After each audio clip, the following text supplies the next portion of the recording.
You need to leave. This lounge is for real clients. Karen Miller didn't even blink when she said it. Her voice cut through the quiet like a slap across the face. At 10:17 a.m. on a humid Miami morning, inside the marble-lined private client lounge of Summit Wealth Bank, those 8 words fell like a gavel. And they hit Isabella Rossi hard, not because she believed them, but because she had expected them. Before we dive deeper, I want to ask you something. Have you ever been dismissed by someone who didn't know you owned the building they worked in? If this story strikes a chord, hit that subscribe button and share it with someone who needs to hear it. Because in 10 minutes, everything you think you know about power bias and banking is going to shift right here in this very lounge.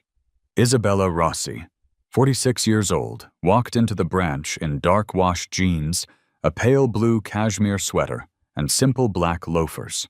She didn't look like the CEO of Summit Enterprises, the multi-billion-dollar conglomerate that had acquired Summit Wealth Bank just 2 years earlier. That was intentional. This morning was a test.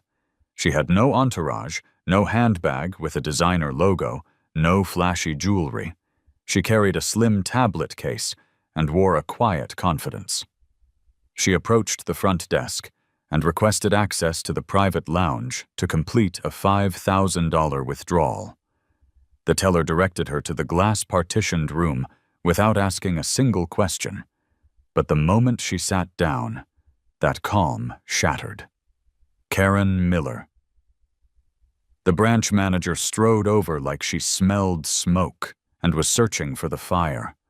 Her blonde bob swayed as she leaned over the mahogany desk. "We'll need proof of where your funds came from," she said. Her tone was flat, but her eyes were cold. Isabella didn't flinch. She'd seen this before. It was the same look she got at 23, when her account was frozen for unusual activity after depositing her first real estate commission.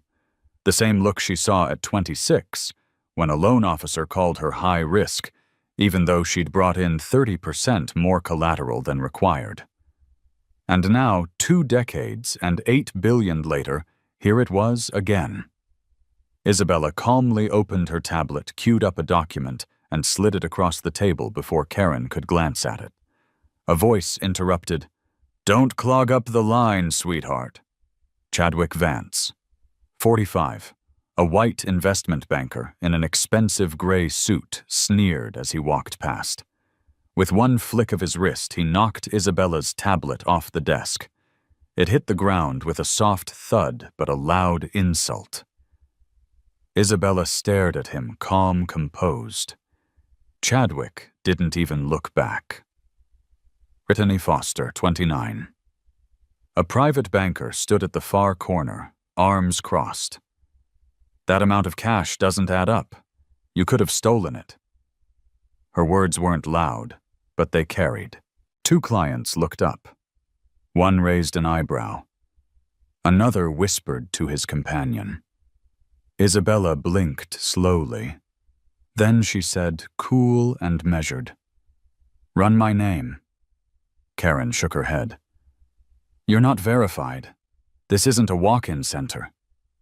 In the back corner, Leo Zhang, a 31-year-old tech entrepreneur, began filming with his phone. The red light glowed, casting a quiet spotlight on the room's unraveling dignity. "Don't," Isabella said firmly, her voice still calm. "We settle this with facts, not footage." A tall black man in a gray suit, Marcus James 40, rose from his chair and walked over to Leo. "Brother," he said softly, "put that down. This is bigger than one clip. It's about how we speak up, not how we go viral." Leo hesitated. Isabella met his eyes. "Words," she said. "Use your words." The room stilled for a moment. Chloe Davis, 28, sat silently to Isabella's left hands, clutching her purse lips pressed in fury. She finally whispered, "This is foul." Isabella turned her head. "Speak up," she said. "Let them hear it." Chloe stood. "She's not the problem, you are," she said, pointing at Karen and Brittany. Brittany raised a brow, unamused. Security's on standby, she muttered. Chadwick, now leaning against a nearby pillar, smirked. You all really think this woman has $500,000 sitting in an account here? He said, half laughing. Pawn shop's down the street.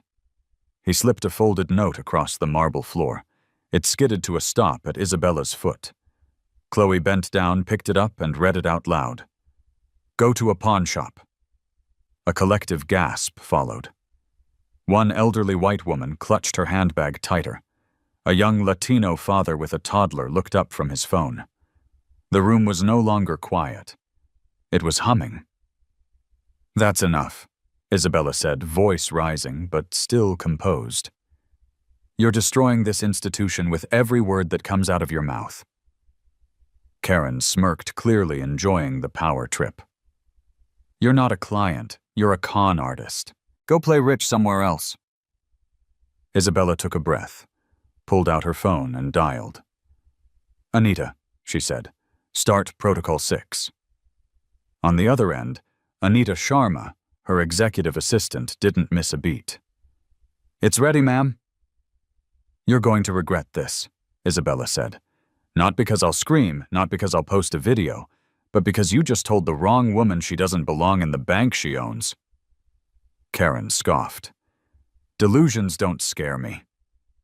Leo raised his phone again. Marcus stepped forward. We do this the right way. No videos, no edits. We talk. Chadwick rolled his eyes. Security now. Karen nodded at Brittany, who pulled out a landline receiver. Calling now, she said. She's a fraud. Isabella didn't move, didn't flinch. She held her ground with the same stillness that once steadied her when her first property sale nearly collapsed due to a forged title. The same stillness that had guided her through 14 acquisitions and a global recession. But now it wasn't just her name or assets being challenged. It was her existence in this space, this lounge, this institution. So before we go deeper into this story, I want to ask, if you were told to leave a place you owned, would you? Or would you do what Isabella did? Sit down, stay silent, and let the storm come to you, because the storm had already begun. She's a fraud, Stephen. Throw her out. Karen Miller didn't whisper. She barked it loud enough for the entire private client lounge to hear, as if volume could drown out guilt. Assistant Manager Stephen Webb, 48, stepped forward reluctantly. His hands were stiff at his sides. This woman, Karen continued, her voice rising with every syllable, is a con artist parading around like she owns the place. Isabella Rossi turned her head, slowly, unblinking. She didn't say a word yet. The marble floors, the frosted glass, the recessed lighting, none of it softened the air now thick with tension. The lounge no longer felt private. It felt like a courtroom. Chadwick Vance added fuel, standing tall in his suit, jaw set. She stole that money and now she's here wasting everyone's time. Why hasn't she been arrested yet? That word stole hit like shrapnel. Two clients near the espresso bar looked at each other, whispering. One raised a phone slightly but thought better of it.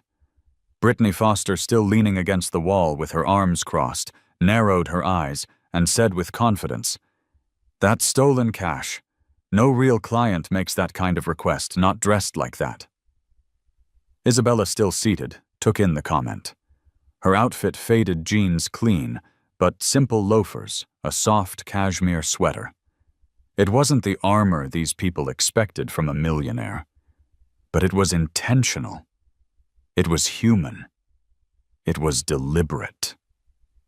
Chloe Davis stood up from her chair, voice shaking but clear. Enough. You're all out of line. You don't even know her. Chadwick laughed. We know the type. She probably got someone's login and thinks she can just walk in here and drain $500,000 like it's her birthday. Stephen shifted again, clearly uneasy. His lips parted like he wanted to say something. He didn't. Leo Jiang, still holding his phone just low enough to seem subtle, looked to Isabella. I should be recording this. Isabella shook her head. Words, not lenses. Marcus James stood beside her, stepping closer to Leo. Let your voice work, not your camera. If we want to change the room, we speak in it, not post about it after. Leo hesitated. You're right, but this doesn't feel real. Chloe looked around. It is. This is how they treat us. Brittany took a sharp breath. You're making a scene. Isabella's voice cut through everything like a thread of steel. You called security on me for existing. That's the only scene here. Stephen finally spoke, voice low, eyes to the floor. Do you have any account verification? The words stumbled out like they were dragging shame behind them. Isabella didn't look at him. She dialed Anita Sharma. Anita, they've escalated it. Proceed to Phase 2 of Protocol 6. Anita's voice came through steady, efficient. Confirmed. I've logged the escalation and noted the language used. Also, Karen's call to security is time-stamped. Internal audit will hear this. Isabella replied, They'll hear everything, every word. Stephen straightened up slightly, caught between two worlds, his loyalty to Karen and the truth unraveling around him. Karen waved him off. Don't entertain this. She's just here to make a mess. Chadwick chimed in again. She's probably filming some social stunt trying to play victim for views. Leo stepped forward now, forgetting the camera. She's not filming, I was. But I stopped because she asked us to speak, not post. Maybe try listening for once. Brittany's voice cracked slightly. Security's coming. Let them deal with this. Chloe didn't sit. Security for what? A withdrawal. Karen raised her voice again. You're all being manipulated. You think someone like her walks in off the street and has access to $500,000? Wake up. Isabella turned to face her fully now. You sound afraid. That's the sound of your job slipping away. Karen hissed. Threats. That's what you're going with now. Isabella didn't blink. No, just a mirror. Anita's voice returned over the phone. Isabella, I've elevated the incident to our corporate ethics board. They're monitoring live, and we've logged every biased phrase spoken within the last 3 minutes. I've also linked the 2023 Summit acquisition documents to your profile file for real-time confirmation. Isabella nodded once. Keep the line open. Karen scoffed. Corporate's not going to save your little con job. Stephen turned slowly, his voice hollow. Karen, what if she's right? Karen stared at him like he'd just betrayed her family. Don't be naive. But the cracks were showing. Isabella stood up now, steady and calm. You asked for proof of funds. You accused me of fraud. You called me a thief. You triggered a security call. You mocked the way I dressed, and you humiliated me in a room full of witnesses. Her voice never rose. It didn't need to. And I'm still standing here. Why do you think that is? The silence in the room was immediate. Even Chadwick folded his arms tighter, lips pressed. Chloe walked to Isabella's side. What now? Isabella said. We wait. The truth is coming whether they want it or not. Karen folded her arms tighter. You're bluffing. You have nothing. Chadwick barked. If she had money, she'd show it. You people always act entitled until someone asks for numbers. Marcus turned sharply. You people, the words echoed. Stephen sat down in one of the lounge chairs. This isn't how we should treat people. Brittany rolled her eyes. It's called protocol. Isabella spoke to Anita again. Have you started Phase 3? Anita replied. Already underway. Karen's compliance reports are being pulled. And just for the Note 8 of her prior service complaints involved women of color, all filed under unverified and never escalated. It's not a good look. Isabella closed her eyes briefly, absorbing that. She had known, but hearing it laid out so clearly still hit differently. Thank you, Anita. Don't stop. Chloe's voice cracked. They're trying to erase us with policy, with tone, with fake concern for security. Isabella placed a hand on her shoulder. Not today. Karen smirked.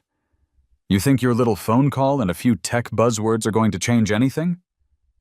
Isabella's gaze sharpened. No, but I'm not here to change everything. I'm here to end this branch's legacy of silence. Leo murmured. Damn. Marcus nodded slowly. And this is why we don't record. Because when people speak the truth like this, it doesn't need a filter. Suddenly, Brittany stepped toward Isabella and picked up the fallen tablet from earlier. She held it in both hands, looked down at it. Then, without a word, she tossed it to the side, where it skidded across the floor and hit the base of a leather chair. Stolen junk, she muttered. Isabella's eyes narrowed. Was that yours to destroy, or just your impulse to control? Brittany turned her back. Stephen watched her walk away and shook his head. She's gone too far.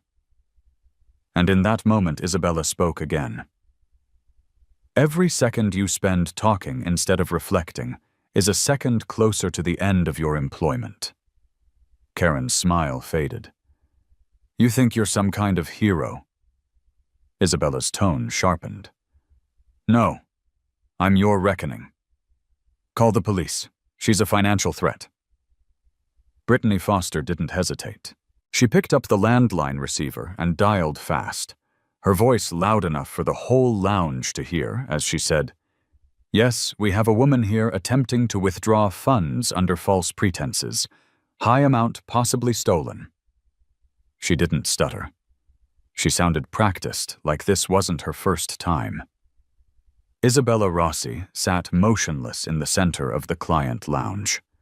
Her hands folded over her tablet, eyes locked forward, voice quiet but sharp. You just made a federal false report. I hope you're ready to explain it in court. Karen Miller scoffed, arms folded as she leaned beside the espresso machine. Sweetheart, that's not how this works. We protect the institution, not the imposters. Her words were laced with contempt, not caution. Then she turned to Stephen Webb, the assistant manager. Get her out, now. Stephen didn't move. His eyes flicked toward Isabella, then to Brittany, then back to Karen. She hasn't even raised her voice, he muttered. That's what scares you, isn't it? Chadwick Vance stepped forward, shoving his hands in his pockets, trying to fill the room with his presence. She's laundering money that's obvious. What else do you need? He waved a platinum-colored business card in the air like it meant something. And I'm supposed to be in the vault consultation. I'm a priority client. His voice was harsh, his tone theatrical. This woman is nothing. This is all theater. Karen suddenly stepped behind Isabella's chair and demanded, Show me your financial history, right now. If you're legit, prove it. Open your account in front of everyone. The tone wasn't procedural. It was taunting. Isabella didn't move. She lifted her head slowly, then looked to the entryway as footsteps echoed in. The security lead, Derek Hayes, 34, had arrived. He wore a Navy uniform with a Summit Wealth badge stitched tight above his heart. What's going on here? He asked. Brittany pointed directly at Isabella. She's a suspected fraud.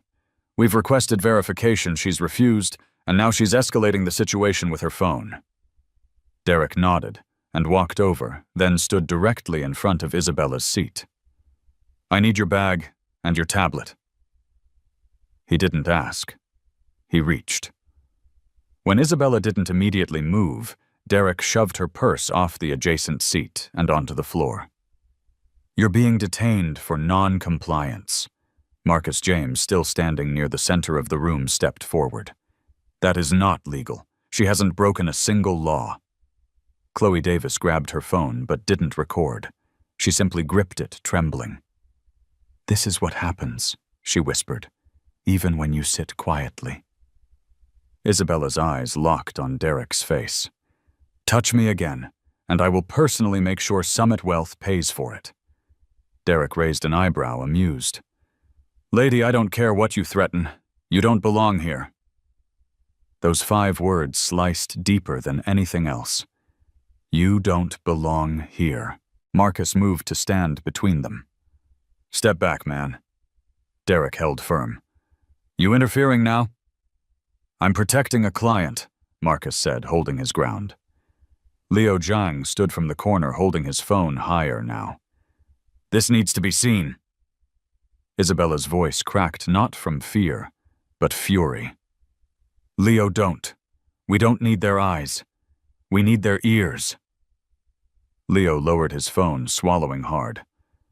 Then say it louder. Isabella turned to Karen and spoke slowly. You demand my history, like I owe you my identity, but I don't owe this room anything. I've earned more than anyone in here, including you. So instead of asking where my money came from, maybe ask why you think you have the right to question it. At that moment, Anita Sharma's voice came through the phone in Isabella's hand, steady and deliberate. Isabella Protocol 6 is now fully active. Summit's compliance board has flagged Karen's employee record. They're pulling the 2023 audit logs. I've also linked Chadwick's prior formal warning for verbal misconduct. One more incident, and corporate will suspend his client privileges. Isabella didn't smile. She just nodded. Let it all run. Karen leaned forward, almost growling. You won't get away with this. Isabella replied, You mean being black, wealthy, and patient? I've done it for 20 years. Stephen backed away from the cluster forming near Isabella's seat, mumbling, This is not what I signed up for. Brittany gripped the phone tighter as she continued speaking with dispatch, giving her name clearly spelling out possible financial criminal present, with no irony. Clients around the lounge began to murmur louder. An elderly man near the window stood and shook his head. This is ridiculous, he said. A young black couple nearby took each other's hands. Then came the crack. Stephen's voice low but clear. I need to say something. All eyes turned. Karen. Brittany. What we're doing is wrong. Karen's eyes went wide. Don't you dare! Stephen looked at the floor. Brittany wanted the police here. She didn't even run the verification. She refused to check the back end. She said bringing them in would shut her down fast. Brittany gasped. You liar! Stephen nodded once. I was there. You said it. And you said it knowing who she might be. Chadwick shouted, You're turning on your team for her. She's bluffing. Isabella stood slowly, then called the bluff. She lifted her voice, finally powerfully. I am Isabella Rossi, CEO of Summit Enterprises, owner of Summit Wealth Bank, and every second you've spent humiliating me in this room, it's been recorded, logged, and now witnessed. Clients around the lounge stared, frozen. Karen's face lost its color. Stephen didn't move. Brittany backed toward the wall. Derek blinked like he'd seen a ghost. Then it hit. The twist wasn't the reveal. It was the response. Clients started clapping slowly, then all at once. Marcus stepped forward. I knew I'd seen you before. Forbes. 2 years ago. Your company turned this bank around. Chloe stood, tears in her eyes. She's our CEO. Leo whispered, I should have filmed this part. Isabella looked around the room, her voice no longer calm, now commanding. The problem wasn't that you didn't know who I was. The problem is how you treated someone you thought didn't matter. Karen stammered. You set us up, Isabella answered. No, I tested you, and you failed. The entire room shifted, and from the corner of the lounge the sound of sirens grew faint in the distance. Police were coming. But the real justice, it had already walked through the front door. Detain her now before she disappears. Karen Miller's voice cracked with desperation as she pointed at Isabella, eyes wild, posture no longer composed, but combative. The tension in the private client lounge snapped. Derek Hayes, the security lead, stepped forward without hesitation, reaching for Isabella's arm, as if dragging her away would undo the last 5 minutes of truth. But Isabella didn't move. She stood as if anchored to the floor itself. "Touch me, and you'll lose more than your job," she said. Not loud, but firm, steady, and absolute. Chloe Davis stepped in between them before Derek's fingers could close. "Back up," she shouted. "You heard what she just said. She owns this place." Derek hesitated. He glanced at Karen, then back at Isabella. The growing uncertainty in his stance exposed the cracks beneath the uniform. At that moment, the double doors to the lounge pushed open, and 2 uniformed police officers stepped inside. Their boots echoed over the polished floor. A hush swept over the room. One officer, a white man in his 40s, with a worn expression, raised a brow as his gaze met Isabella's. "We got a report of a fraud attempt. Can someone tell us what's going on?" Brittany Foster stepped forward immediately, posture squared, like she was proud of what she'd done. "She's impersonating a high-net-worth client. She demanded $500,000 in cash with no verification." Her voice was sharp. "This could be a federal-level theft." Isabella didn't blink. She didn't flinch. She simply turned toward the officer and said, "I'd like to make a statement, but not yet." Before the officer could respond, the sound of a soft, cracking voice broke through the silence. "They're lying." Every head turned. It was Nia Jackson, a 24-year-old black woman in a denim jacket, seated quietly near the frosted glass divider. She'd been silent until now, small in posture, unnoticed. "They did it to me too, 2 weeks ago," she said, standing slowly. "I came in to open a photography business account. Brittany refused to run my EIN. She said we don't open accounts for freelancers with inconsistent histories." Brittany spun toward her. "That's not true." Nia raised her phone. "I recorded it, didn't post it. But it's time someone did." Gasps echoed through the room. Derek took a single step back. One of the police officers turned to Brittany and asked, "Ma'am, did you make that call knowing she owns this bank?" Brittany's face lost its color. She didn't own it at the time," she stammered. Isabella turned slowly. "I've owned it for nearly 2 years, which means what you just said is either a lie or a confession." Liu Zhang lifted his phone again, but this time he didn't hit record. He just whispered, "She didn't have to shout. She didn't need a camera. She is the camera now." Marcus James looked to the officers and said, "Gentlemen, I think you're witnessing the end of a system, one that protected people like Brittany, Karen, and Chadwick, and I think you know it too." The officer who had spoken earlier nodded slowly but noticeably. "We're not making any arrests, but we'll be writing a report, a full one." Anita Sharma's voice came through on Isabella's phone, calm and timely. "Isabella Corporate has received the Nia Jackson complaint. It was buried. Brittany flagged it as ineligible for review. That violates Compliance Policy 4.3. Isabella nodded. "And Karen's role," Anita answered. "She signed off on the rejection." Isabella turned to Karen, whose defiance was giving way to panic. "You told me to leave. You refused my ID. You called me a con artist. And now you want to hide behind Brittany's bad paperwork." Karen's hands trembled. "You dressed like you didn't belong here. I made a judgment call." Isabella stepped forward. "That wasn't judgment. That was bias. Chadwick Vance, still lingering at the edge of the crowd, scoffed. We're all being dramatic. I'm leaving. I've got better things to do. Chloe Davis shouted, No, you don't. You were part of this, Chadwick snapped. You people are always so loud. And just like that, the room boiled over. You people, Leo said. You mean the woman who owns the bank?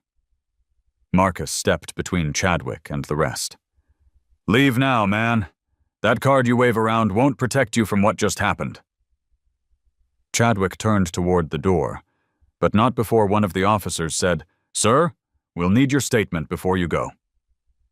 He paused, then slowly sat down defeated. Isabella turned back to the police. I'd like to de-escalate this in-house. No arrests, not yet. I want people to speak. I want the room to understand what just happened here. One officer nodded. You sure about that? Completely, Isabella said. She turned to Nia. You're brave. You should never have had to be. Nia replied, I just wanted to open an account, that's all. Isabella placed her hand over her heart. And from today forward, you'll never be treated like that again. In fact, your account will be opened personally by the executive board fee-free. You've earned that much. Marcus turned to Isabella, voice warm. You didn't just stop a system. You exposed it. Isabella looked at him, her voice low. And now I'm going to dismantle it. Behind her, Karen muttered to herself, eyes lost. This was never supposed to happen. Stephen stood beside her, quiet, but not defensive. It was always going to happen. We just didn't think we'd get caught. Derek took a single step toward the exit. Isabella raised a hand. Stay. You'll need to hear what comes next. Because your name's on the file too. Chloe whispered to Leo. She's not just firing them. She's rewriting the rules. Anita's voice came back through the phone. Summit compliance officers are arriving within 10 minutes. They've requested Isabella lead the internal debrief, and they've approved full authority to act. Isabella smiled faintly. Good. Because I've been ready for this day longer than they know. And with the lounge watching clients, staff officers, and a young woman named Nia, the future of Summit Wealth was no longer a question of policy. It was a matter of personal reckoning.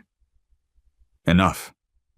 Isabella Rossi's voice didn't rise, but it silenced the entire room. The client lounge, once humming with tension and scattered disbelief, now stood still. Every client, every officer, every staff member held their breath. She stepped forward, no longer seated, no longer patient. She wore no badge, no visible sign of title or ownership, yet her presence now filled the entire space like the weight of a verdict.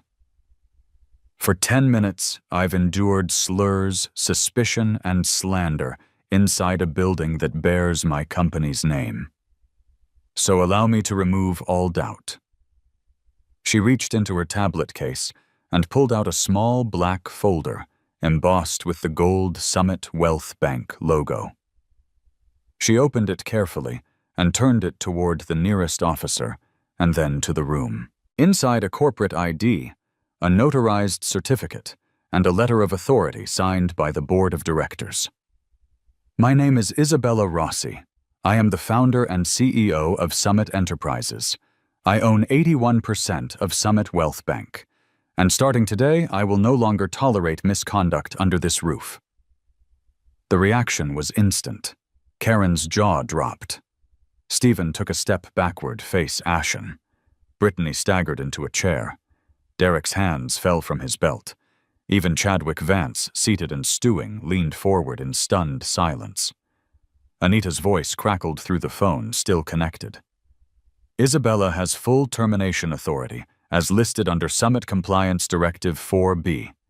This conversation is being logged for HR verification. You may proceed, ma'am. Isabella didn't smile. She simply turned and faced the staff directly. Karen Miller, you're fired effective immediately for racial bias abuse of position and obstruction of client services. Karen's mouth opened, but no sound came. Her voice had carried so easily 10 minutes earlier. Now it trembled in retreat. Stephen Webb, you're fired not just for complicity, but for standing silent while a client was profiled, accused, and humiliated. Stephen didn't argue. He simply lowered his head. Brittany Foster, Isabella continued, you're terminated for knowingly fabricating a client risk report, triggering a false police call, and burying bias complaints. You broke the system from the inside. Brittany let out a sharp breath, her composure breaking. I didn't know. I didn't know it was you. Isabella didn't flinch. And if it had been someone else? Brittany's lips parted. She stopped. There was no defense. Derek Hayes, Isabella said, turning. You're dismissed for aggression, unlawful detainment attempt, and failure to de-escalate. Derek stood tall, but didn't respond. He just turned and walked to the far end of the lounge, like a man waiting for a bus to take him off a cliff. And Chadwick Vance, Isabella said, voice colder now. You're banned from all Summit-affiliated institutions effective immediately for harassment, racism, and documented misconduct. Chadwick jumped up. You can't ban me. I'm worth more to this bank than half the people in here, Chloe shouted from the side. Not today, you're not. Isabella raised her hand calmly. We don't build institutions to serve the loudest ego. We build them to protect the quiet dignity of the people who walk in expecting fairness. The room erupted in applause, not the kind that's performative or polite, but the kind that carries years of pent-up injustice in its rhythm. Marcus James stood with a quiet nod. That, he said, was justice in real time. Nia Jackson, still standing off to the side, had tears in her eyes. I thought I'd never be seen. Not really. Isabella looked at her, her voice softening. You weren't just seen today. You were believed. Just as the officers began to exit, Brittany suddenly spoke. Her voice cracked, small and raw. Wait. The room quieted again. I need to say something. Isabella turned, her expression unchanged. Speak. Brittany took a breath so deep it shook her shoulders. I buried 8 complaints in the last year. All of them came from women of color. I flagged them as duplicates, unverifiable, or outside policy windows. I did it to keep our numbers clean. Stephen knew. I told him. He told me to do what I had to. A gasp rippled through the lounge. Stephen didn't look up. Isabella turned to Anita. Can you confirm that... Anita's voice returned without hesitation. Confirmed. We've located those complaint records and audio files. Brittany's voice is on 2 of them. Stephen's signature is on 4. Brittany sat down, shaking. I didn't know how to stop. I thought, if I didn't follow, I'd be next. Isabella approached slowly, her tone measured. You weren't a follower. You were the one holding the torch while others burned. But today, I'm putting that fire out. Brittany didn't respond. She wept quietly into her hands. Isabella turned back to the rest of the room. For those still standing in this lounge, staff, clients, officers, and guests, I want you to understand something. Ownership isn't just a legal document or a title. It's a responsibility. And my responsibility is to make sure this never happens again. Not here. Not on my watch. Anita's voice followed, once more steady. Corporate has initiated full disciplinary review and operational audit for the branch. Isabella, the floor is yours to lead reform. Isabella looked around the room at Marcus, Chloe, Nia, Leo, the clients who had rallied the strangers, who had stayed silent but now looked changed. Then let's begin. Because this bank no longer answers to people like Karen.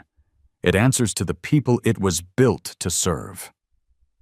And with those words, the door to reform didn't just open. It stayed open wide enough for the future to walk through with dignity. Isabella didn't wait for the applause to fade. The moment the firings were done, and Brittany's confession still echoed in the air, she turned to the stunned room and said, "This isn't just about what they did. It's about what we're going to do now." She walked to the center of the private lounge, standing beside a cream leather chair that had once symbolized prestige, but today was just a seat among many. "Effective immediately, all branch operations are paused," she said, her voice steady but urgent. "No new transactions, no account actions, no client meetings until we reset what this institution stands for." The clients didn't groan. They nodded. Some even clapped. "We are launching the Summit Equity Program today, not next quarter. And we're doing it right here in this room. This branch will be the first test site for verbal audits, active diversity accountability, and a face-to-face values pledge for every single staff member who wants to stay employed." Anita's voice came through on speaker, now projected from Isabella's tablet. "I've drafted the documentation. Internal ethics officers will arrive within the hour. Corporate has signed off." Chloe raised her hand, voice cracking with hope. "What's a verbal audit?" Isabella turned to her gently. "It means we don't just check numbers. We track words. What's said, what's omitted, and who's treated like a burden just for walking through the door." Marcus nodded. "That changes everything." Leo whispered, "That makes it human." Isabella smiled faintly. "That's the point."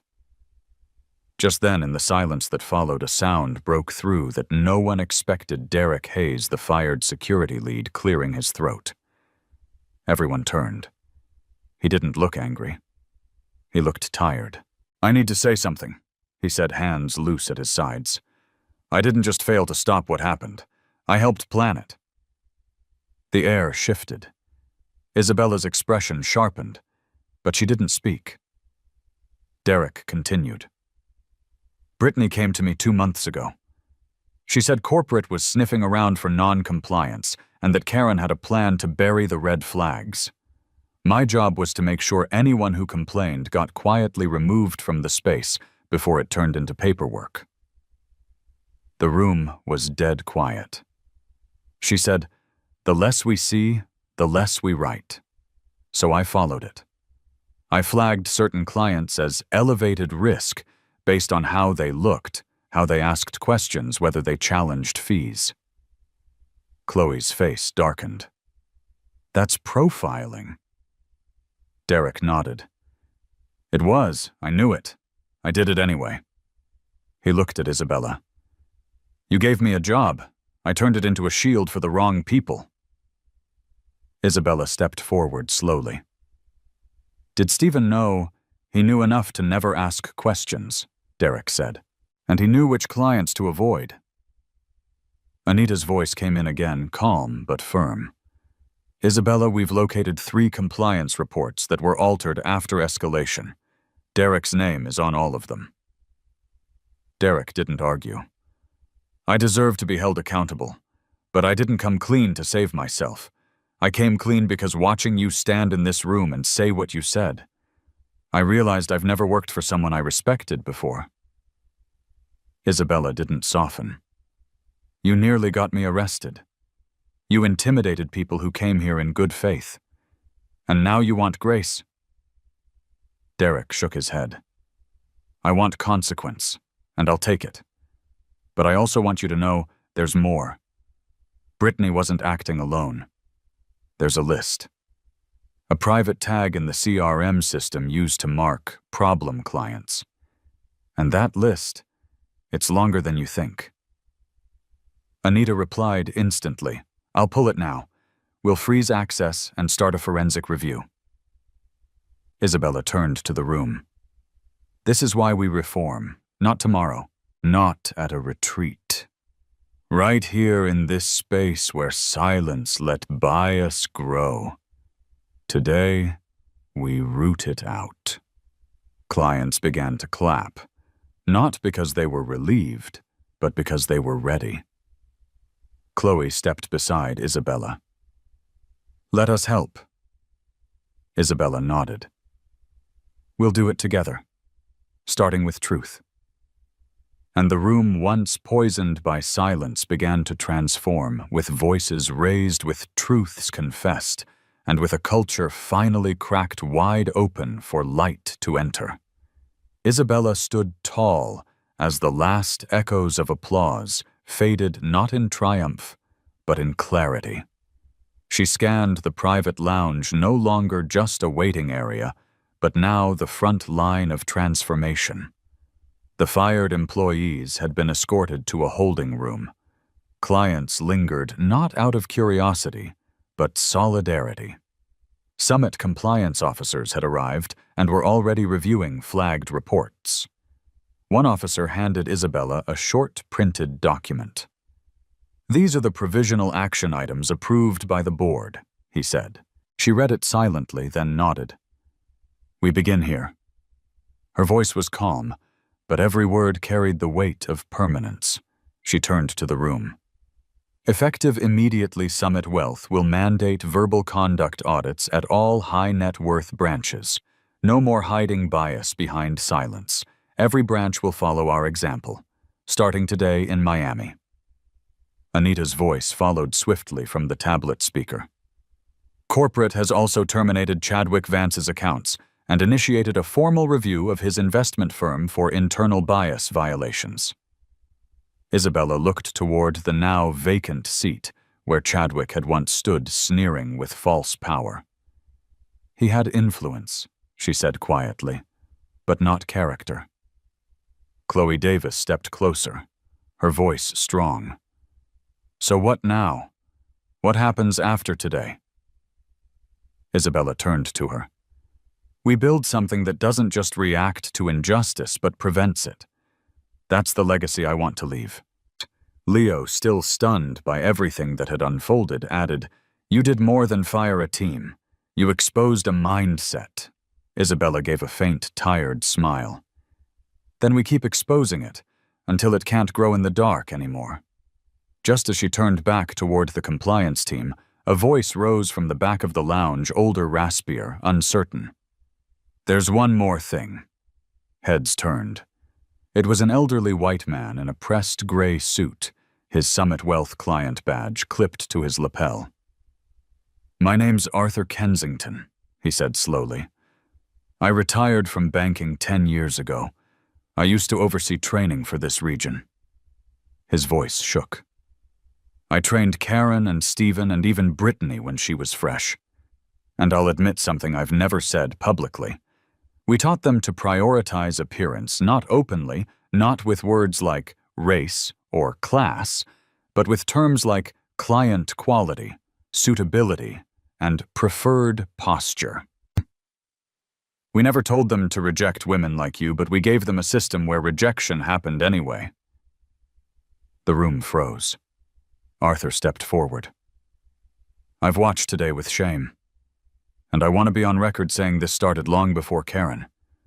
I helped build the bias, and I want to help tear it down. Isabella walked toward him. Why now? She asked gently. He swallowed. Because watching you dismantle it with nothing but your voice made me realize I had mine the whole time and never used it. She paused. Then use it now. He turned toward the compliance officers. I'd like to give a full deposition and assist with training reform. One officer nodded and escorted him aside. The moment hung heavy but honest. Anita's voice came through again. Isabella, I finished the review of that client flag list Derek mentioned. 17 individuals marked as potential security risk had no prior incidents. 15 of them were Black or Hispanic. It's being submitted now for internal audit and external review. Isabella took a deep breath, eyes briefly closing. Then it's official. This wasn't a case. It was a culture. Chloe reached out and touched Isabella's shoulder. And you didn't just fight it. You broke it wide open.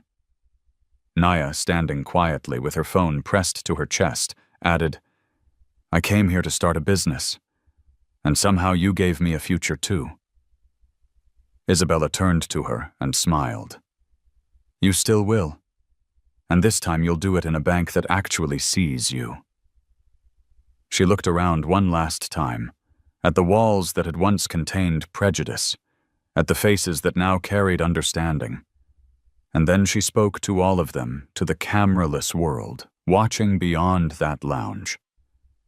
Let this be the last time silence walks away stronger than truth. Let this be the moment we remember that justice doesn't come from hashtags. It comes from who we choose to be when no one's filming. I didn't raise my voice. I didn't slam my hand. I stood still and spoke clearly. If I can do that here, then so can you, wherever you are. And as she turned to lead the compliance officers into the branch's inner offices, Anita's final words echoed through the speaker. Summit Wealth will never be the same. And that's exactly the point. The door closed softly behind them. But the message, the lesson, and the legacy stayed right there in the lounge, where silence was finally broken for good. If you've ever been doubted, dismissed, or denied, let this story remind you.